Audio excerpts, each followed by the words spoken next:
Good morning, I'm Michael Feller with Deals TV for Business Spectator, standing in front of a group of tall buildings that makes me look like I'm talking about business and important stuff like that. Well, anyway, first off, a former Coke employee has been arrested in China in echoes of the Stern Hu case, Rio Tinto.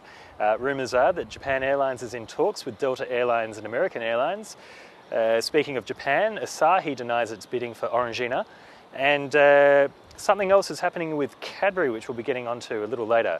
But first off, that Coca-Cola story, a former Coke executive has been arrested on allegations that he was involved with a bribe of $1.7 million US. The case has echoes of the Stern Hu controversy in that Coca-Cola was bidding for a Chinese fruit juice company. That bid was cancelled just as Rio Tinto's deal with Chinalco was cancelled a year or so ago, but the Coke deal was cancelled because the Chinese government said that the fruit juice industry was of strategic national importance and that Coca-Cola would have a monopoly of the sector if the deal went through. That's very interesting considering that China is a communist country with mainly state-owned enterprises controlling effective monopolies. But anyway, that deal was cancelled and now somebody's in the clinker.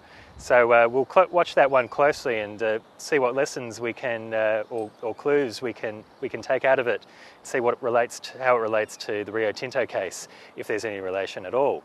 On now to Japan Airlines rumours, where they're said to be raising 250 billion yen, the equivalent of, say, 3.2 billion Australian dollars. But there's further talk that as part of that raising, there could be cornerstone investments from either Delta Airlines or American Airlines, which is interesting considering that both airlines don't exactly have billions of dollars of cash lying around. But then again, Japan Airlines, the world's biggest airline, is a pretty stable franchise and could be a good investment for either company. There's also talk that Air France KLM could be in there as well, with a cornerstone investment coming up. Now on to another Japanese deal. Asahi has denied that it's interested in the private equity-owned Orangina, the French soft drinks maker. Suntory is otherwise in talks about buying Orangina off Blackstone and other private equity interests. But Asahi is rather tipped to be interested in Foster's Group. That's the rumour that we keep hearing, and certainly it would make more sense.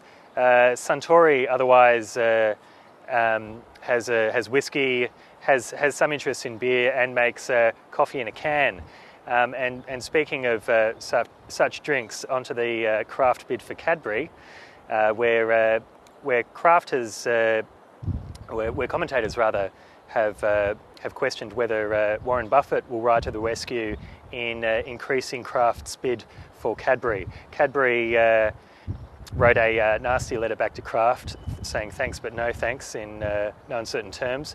A copy of that letter can actually be seen on the Wall Street Journal's website, but now there's talk that Warren Buffett could help Kraft increase a bid. Warren Buffett is, of course, Kraft's biggest shareholder. That's certainly one to watch. And also, something in the food sector, Nestle may be leaving Switzerland.